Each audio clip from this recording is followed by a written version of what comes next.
Hi everyone, this is Anam. Welcome to PhD jobs and admission.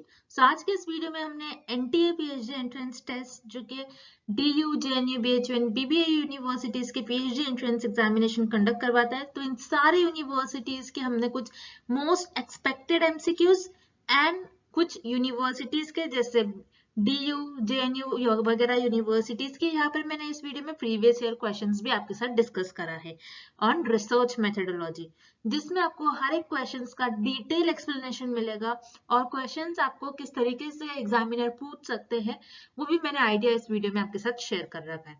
अब उसी के साथ साथ जैसे कि आप सभी को पता है, इन सारे यूनिवर्सिटीज के पीएचडी एंट्रेंस एग्जामिनेशन हो रहे हैं जो कि इस बार आपकी एनटीए कंडक्ट करवा रही है। तो एनटीए जो है आपको पीएचडी एंट्रेंस एग्जामिनेशन में 10 to 15 प्रीवियस ईयर क्वेश्चंस आपको प्रोवाइड करती है, जिसमें कि आप सभी को पता है 50 क्वेश्चंस आपको रिसर्च मेथोडोलॉजी से पूछा जा रहा है। उसमें से अगर 10 to 15 क्वेश्चंस आपको एनटीए प्रीवियस ईयर क्वेश्चंस देती है तो आपके 10 to 15 क्वेश्चंस आप इजीली सॉल्व कर पाओगे। ठीक है, तो जैसे कि आप स्क्रीन पर देख सकते हैं for your paper 1 and paper 2, तो पेपर 1 जो कि रिसर्च मेथोडोलॉजी होता है, जैसा कि मैंने आप सभी से अभी कहा, previous year questions NTA repeat करती है 10 to 15। तो आप सभी को DU, JNU, BHU and BBA सारी यूनिवर्सिटीज के प्रीवियस ईयर क्वेश्चंस हम आपको प्रोवाइड करते हैं।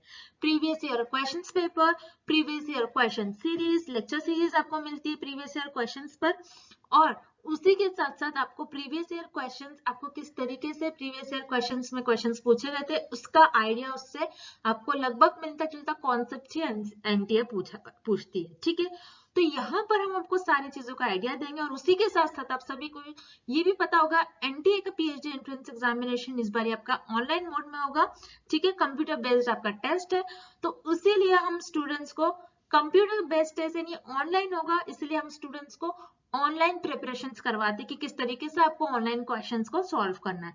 तो सारी चीजें कंप्लीट गाइडेंस हम आपको प्रोवाइड करते हैं, हमारे टीचर्स का एक्सपीरियंस सब कुछ आपको मिल रहा है विद अ मिनिमम प्राइस, जिसके लिए आपको हमारे ऐप को डाउनलोड करना है या फिर आप दिए गए स्क्रीन पर जो नंबर शो हो रहा है उस पर व्हाट्सएप के थ्रू आप हमें कॉन्टैक्ट कर सकते हैं। तो चलिए ज्यादा टाइम वेस्ट नहीं करते, आज के इस सेशन को हम स्टार्ट करते हैं। जैसा कि आप स्क्रीन पर देख सकते हो, यहाँ पर पेपर 1 जो कि आपका रिसर्च मेथोडोलॉजी होता है, हर एक स्टूडेंट के लिए रिसर्च मेथोडोलॉजी जो है ये कॉमन होने वाला है। तो रिसर्च मेथोडोलॉजी के लिए जैसे कि आप स्क्रीन पर देख सकते हो, हम ये सब कंटेंट आपको प्रोवाइड कर रहे हैं, जिसमें आपको वीडियो लेक्चर्स देखने मिलेंगे जो कि थ्योरी प्लस एमसीक्यूज दोनों वीडियो लेक्चर्स हैं। हम आपको यहाँ पर वीडियो लेक्चर्स के थ्रू आपके कॉन्सेप्ट्स को क्लियर करवाएंगे। देन मॉक टेस्ट, हर एक मॉक टेस्ट में 40 एमसीक्यूज है, उस तरीके से आपके मॉक टेस्ट में 400 एमसीक्यूज यहाँ पर आपकी प्रैक्टिस हो जाती है। देन नेक्स्ट नोट्स काफी इंपॉर्टेंट है, बहुत सिंपलेस्ट वे में हर एक पॉइंट्स को यहाँ पर मैंने एक्सप्लेन कर रखा है। तो आपके जो भी डाउट्स है, आपको जो भी हर एक टॉपिक में डाउट्स है, अगर आप एक बार नोट्स के थ्रू उसको रीड कर लेते हो तो वहां पर आपका डाउट, हर एक डाउट आपका क्लियर हो जाएगा। तो नोट्स में हमने के इम्पोर्टेंट पॉइंट्स को आप देखोगे, जो भी हमारे बैच के स्टूडेंट हैं वहां पर मैंने इंपॉर्टेंट पॉइंट्स को हाईलाइट कर रखा है, जिससे कि आप उन पॉइंट्स को, उन वर्ड्स पर फोकस कर सको।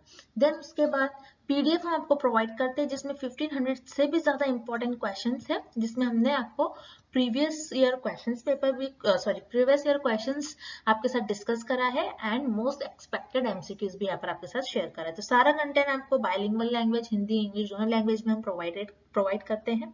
तो ये सारा कंटेंट जो है, इससे आपको 100% हम पासिंग गारंटी देते हैं कंटेंट के थ्रू कि हमारे कंटेंट से एग्जामिनेशन में क्वेश्चंस आपको पूछे जाने के चांसेस है।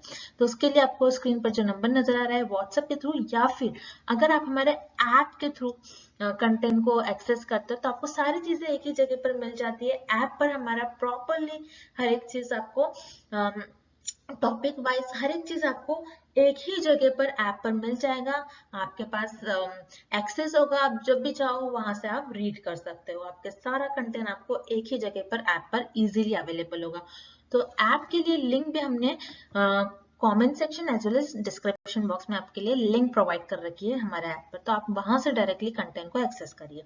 जैसे कि आप स्क्रीन पर देख सकते हो, पेपर 2 का भी हम आपको स्टडी मटेरियल प्रोवाइड करते हैं, जिसमें आपको full syllabus notes, MCQs plus previous year questions भी देखने मिलेंगे। इन सारे सब्जेक्ट्स पर हम आपको स्टडी मटेरियल प्रोवाइड कर रहे हैं।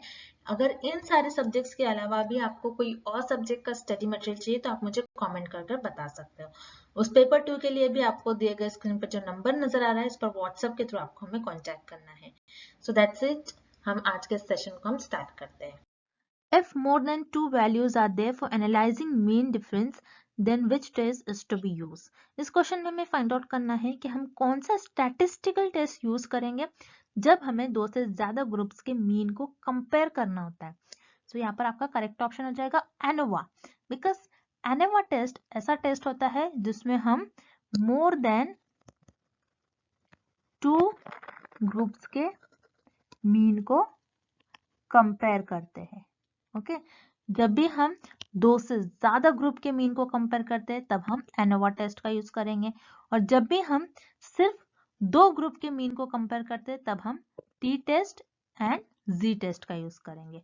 Okay, so students, this is very very important topic. Exam में इस टॉपिक से 2 to 4 क्वेश्चंस आते ही है। आप पेपर में आप इस टॉपिक से 2 से 4 क्वेश्चन आप देख ही लोगे, क्योंकि ये बहुत इंपॉर्टेंट टॉपिक है। मैंने अपने नोट्स में बहुत अच्छे से इस टॉपिक को एक्सप्लेन किया है, आप जरूर उसको देख लीजिएगा। फॉर दिस क्वेश्चन यहाँ पर आपको ऑप्शन बी करेक्ट हो जाएगा, ANOVA test. Moving on to the next question. Control group is a term used in, इस क्वेश्चन में हमें फाइंड आउट करना है कि कंट्रोल ग्रुप ये टर्म हम किस रिसर्च में यूज करते हैं।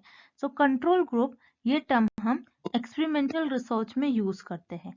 अब कंट्रोल ग्रुप क्या होता है हम एक एग्जाम्पल के थ्रू समझते हैं। जैसे हमें पता है एक्सपेरिमेंटल रिसर्च में दो वेरिएबल्स होते हैं आपके, एक होता है independent variable and next is dependent variable. For example independent variable है यहाँ पर आपका water and dependent variable is plant growth. आपको देखना है कि वाटर का क्या इफेक्ट हो रहा है प्लांट की ग्रोथ पर। अब इस केस में क्या हो जाएगा, कुछ एक्स्ट्रा वेरिएबल्स आ जाएंगे, जैसे विंड, टेम्परेचर, सनलाइट। ओके, ये सारे आपके एक्स्ट्रा वेरिएबल हो गए। अब इस केस में क्या हो जाएगा, ये जो एक्स्ट्रा वेरिएबल्स होते हैं जिन्हें हम कहते हैं एक्सट्रेनियस वेरिएबल, ये वेरिएबल एक्सपेरिमेंटल रिसर्च में स्टडी का पार्ट तो नहीं होते हैं, लेकिन फिर भी ये डिपेंडेंट वेरिएबल को अफेक्ट करते हैं। ओके, तो इस केस में एक्सपेरिमेंटल रिसर्च में एक टर्म आ जाता है और एक वेरिएबल आ जाता है जिसे हम कहते हैं कंट्रोल वेरिएबल। तो रिसर्चर क्या करते हैं, इन एक्सट्रेनियस वेरिएबल को कंट्रोल करने की कोशिश करते हैं, जिसे हम कहते हैं कंट्रोल वेरिएबल, और इसे हम कहते हैं कंट्रोल ग्रुप्स। ओके, सो एक्सपेरिमेंटल रिसर्च में रिसर्चर एक्सट्रेनियस वेरिएबल जो कि है आपका इस केस में विंड और सनलाइट, इनको कंट्रोल करने की कोशिश करते हैं, जिसे हम कहते हैं कंट्रोल वेरिएबल या फिर कंट्रोल ग्रुप्स। दैट्स व्हाई यहाँ पर आपका करेक्ट ऑप्शन हो जाएगा option C, experimental research. Next, DOI stands for, इस क्वेश्चन में हमें फाइंड आउट करना है कि DOI का फुल फॉर्म क्या होता है। सो पहले तो हम जानते हैं कि DOI होता क्या है। सो जब भी रिसर्च अपने रिसर्च को ऑनलाइन पब्लिश करता है तो उसको एक नंबर मिलता है, उसको हम कहते हैं डिजिटल ऑब्जेक्ट आइडेंटिफायर। सो अगर किसी को भी आपका या फिर रिसर्चर का आर्टिकल फाइंड करना है तो वो DOI नंबर के थ्रू आपके आर्टिकल को फाइंड करते हैं। तो यहाँ पर DOI का फुल फॉर्म होता है डिजिटल ऑब्जेक्ट आइडेंटिफायर। तो यहाँ पर आपका ऑप्शन डी राइट हो जाएगा, digital object identifier. Here the right answer is option D. Okay, which of the following E journal is database, इस क्वेश्चन में हमें फाइंड आउट करना है कि इन ऑप्शन में से कौन सी जर्नल एक डेटाबेस है। अब डेटाबेस होता क्या है पहले हम ये जानेंगे। तो डेटाबेस जहां पर बहुत सारे जर्नल्स और आर्टिकल्स प्रेजेंट होते हैं और रिसर्चर यहाँ से अपने रिसर्च के लिए आर्टिकल्स फाइंड आउट करते हैं, सो उसे हम कहते हैं डेटाबेस। सो अब हम ऑप्शन देखते हैं। Option B journal of engineering and science and option C is international journal of operation management. So यहाँ पर आपका ऑप्शन बी और सी दोनों भी इनकरेक्ट हो जाएगा, बिकॉज ये दोनों भी आपके साइंटिफिक जर्नल्स है, या दैट्स व्हाई यहाँ पर आपका दोनों ऑप्शन इनकरेक्ट हो जाएंगे। देन ऑप्शन है स्कॉपस, यस यहाँ पर आपका ऑप्शन ए करेक्ट हो जाएगा। स्कॉपस एक ऐसा डेटाबेस है जहां से रिसर्चर अपने आर्टिकल्स को फाइंड आउट करते हैं, और Scopus is owned by Elsevier company. Okay, this is very important, that's why यहाँ पर आपका करेक्ट ऑप्शन हो जाएगा option A Scopus. Next question, Which of the following sampling methods is based on probability? इस question में हमें find out करना है कि कौन सी सैम्पलिंग आपके प्रोबेबिलिटी सैम्पलिंग मेथड का टाइप होता है। सो यहाँ पर आपको ऑप्शन ए गिवन है quota sampling, option C judgement sampling, option D convenience sampling. So ये तीनों भी सैम्पलिंग आपके नॉन प्रोबेबिलिटी सैम्पलिंग मेथड्स में आता है। मेथड्स के टाइप है ये तीनों भी, जहां पर रिसर्चर अपने जजमेंट्स, अपने ओपिनियंस और कन्वीनियंस को आगे रखकर पॉपुलेशन में से सैंपल्स को सिलेक्ट करते हैं। दैट्स व्हाई यहाँ पर आपका option A, C and D तीनों भी इनकरेक्ट हो जाएगा, बिकॉज इस क्वेश्चन में हमें पूछ रहा है कि कौन सा सैम्पलिंग मेथड प्रोबेबिलिटी सैम्पलिंग का टाइप होता है। सो यहाँ पर आपका ऑप्शन बी करेक्ट हो जाएगा, it is the type of probability sampling. So stratified sampling एक आपकी प्रोबेबिलिटी सैम्पलिंग मेथड का टाइप होती है। अब स्ट्रैटिफाइड सैम्पलिंग होता क्या है, हम इस डायग्राम के थ्रू समझते हैं।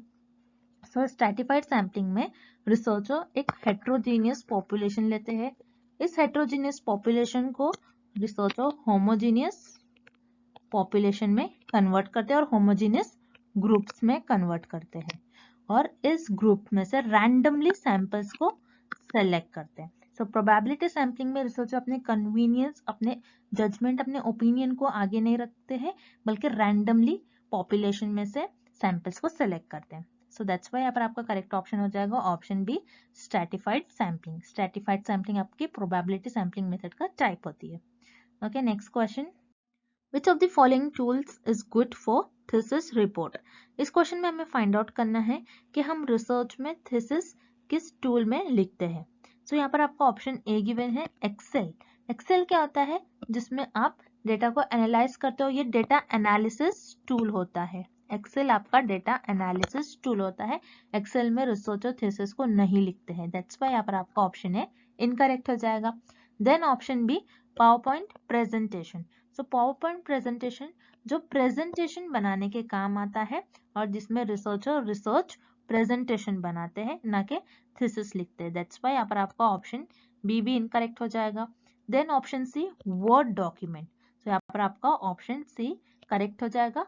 वर्ड डॉक्यूमेंट में रिसर्चर अपने थीसिस को लिखते हैं, दैट्स व्हाई यहाँ पर आपका करेक्ट ऑप्शन हो जाएगा option C word document. Next question, which help researchers all over the world to work together in collaboration. इस क्वेश्चन में हमें फाइंड आउट करना है कि कौन सा ऐसा टूल होता है जिसकी हेल्प से रिसर्चर पूरे वर्ल्ड में एक दूसरे से कम्युनिकेट कर सकते हैं और एक दूसरे से कोलैबोरेट कर सकते हैं। सो अब हम ऑप्शंस देखते हैं। Option C word processing. Word processing जैसे हमने अभी देखा, वर्ड प्रोसेसिंग जिसमें रिसर्चर थीसिस राइट करते हैं। सो वर्ड प्रोसेसिंग के थ्रू रिसर्चर एक दूसरे से कम्युनिकेट नहीं कर सकते और ना ही एक दूसरे से कोलैबोरेट कर सकते। दैट्स व्हाई यहाँ पर आपका ऑप्शन सी इनकरेक्ट हो जाएगा। Then option B plagiarism. Plagiarism क्या होता है कि रिसर्च में किसी और रिसर्चर के कंटेंट, किसी और रिसर्चर की इंफॉर्मेशन को कॉपी करने को हम प्लेजरिज्म कहते हैं। सो प्लेजरिज्म भी एक ऐसा टूल नहीं होता है जिसके थ्रू रिसर्चर कम्युनिकेट कर सकते हैं या फिर कोलैबोरेट कर सकते हैं। दैट्स व्हाई आपका यहाँ पर ऑप्शन बी भी इनकरेक्ट हो जाएगा। Then option A ICT. ICT क्या होता है, इंफॉर्मेशन एंड कम्युनिकेशन टेक्नोलॉजी। जैसे आप नेम में मीनिंग देख रहे हो कम्युनिकेशन। सो ये आईसीटी एक ऐसा टूल होता है जिसके थ्रू पूरे वर्ल्ड के रिसर्चर और जो भी रिसर्चर को एक दूसरे से कम्युनिकेट करना है, कोलैबोरेट करना है, सो इस टूल के थ्रू रिसर्चर एक दूसरे से कम्युनिकेट और कोलैबोरेशन करते हैं। दैट्स व्हाई यहाँ पर आपका ऑप्शन ए करेक्ट हो जाएगा, ICT information and communication technology.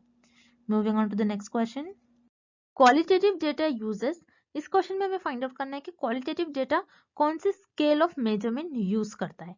Okay, अब हम एक एग्जांपल के थ्रू जानते हैं कि क्वालिटेटिव डेटा में कौन सी स्केल ऑफ मेजरमेंट हम यूज करेंगे। जैसे मान लो शर्ट्स की साइजेस है।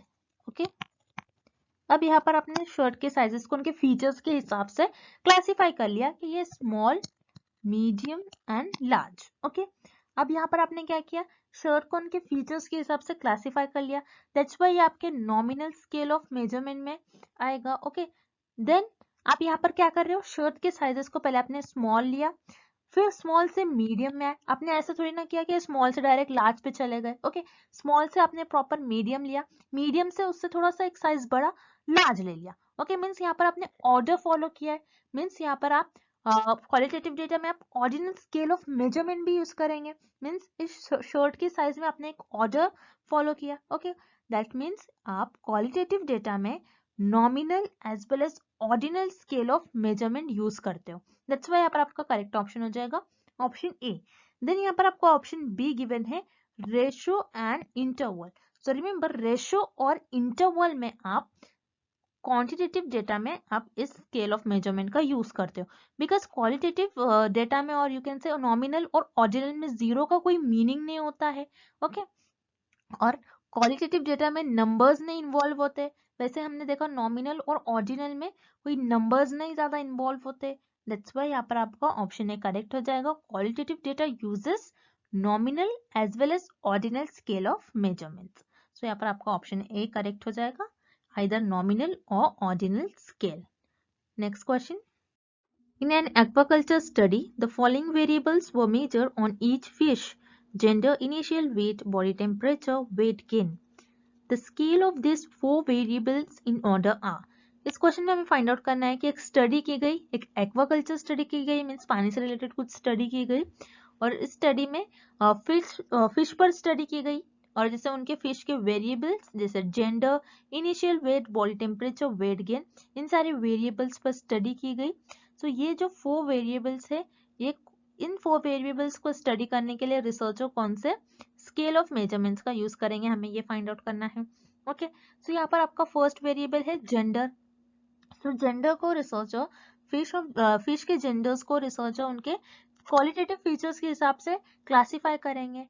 सो क्वालिटेटिव फीचर्स के हिसाब से जब क्लासिफाई करते हैं हम, तो वो हम नॉमिनल स्केल ऑफ मेजरमेंट में करते हैं। तो यहाँ पर जेंडर को क्लासिफाई करने के लिए researcher nominal scale of measurement का यूज करेंगे। देन इनिशियल वेट मीन्स इनका वेट देखने के लिए कि कितना वेट है। सो वेट को नंबर्स में आइडेंटिफाई करते हैं, ओके, वेट आपका नंबर्स में होता है, दैट्स व्हाई यहाँ पर नंबर्स में हो रहा है। सो आप यहाँ पर ratio scale of measurements use करेंगे। Then next is body temperature. Body temperature को आप बॉडी टेम्परेचर मीन्स आपका जो बॉडी टेम्परेचर होता है वो आपका जीरो नहीं हो सकता, आपको बॉडी टेम्परेचर में जीरो की कोई मीनिंग नहीं होता है, दैट्स व्हाई आप यहाँ पर इंटरवल स्केल ऑफ मेजरमेंट का यूज करोगे। इंटरवल स्केल ऑफ मेजरमेंट में जीरो का कोई मीनिंग नहीं होता है, जीरो आपका आर्बिट्री रहता है। देन आपका है वेट गेन अगेन ये रेशो में आएगा।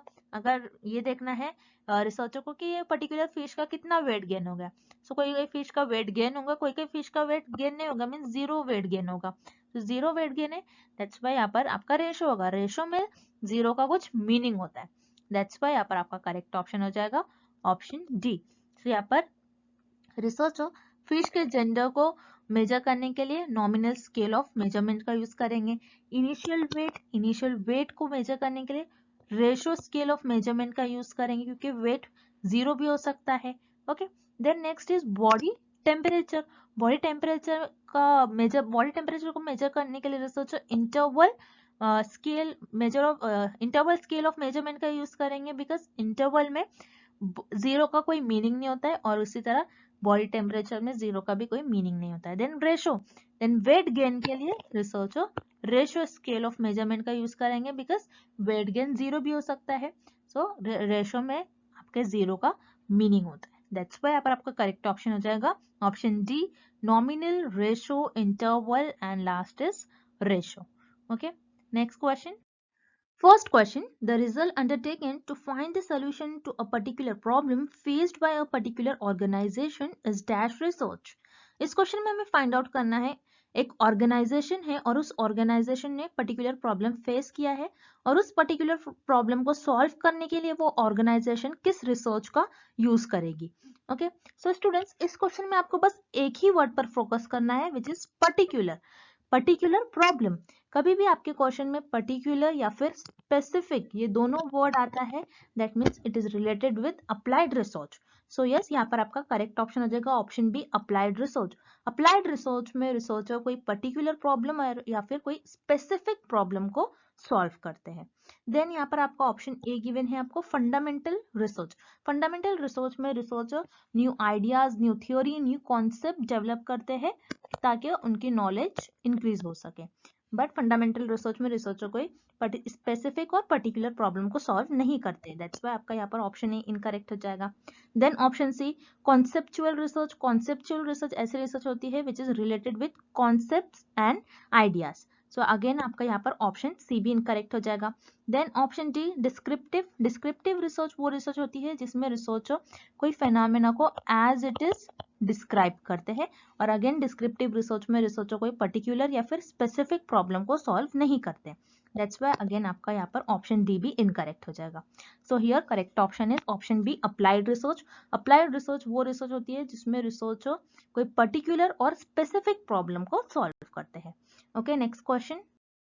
Thank you for watching this video.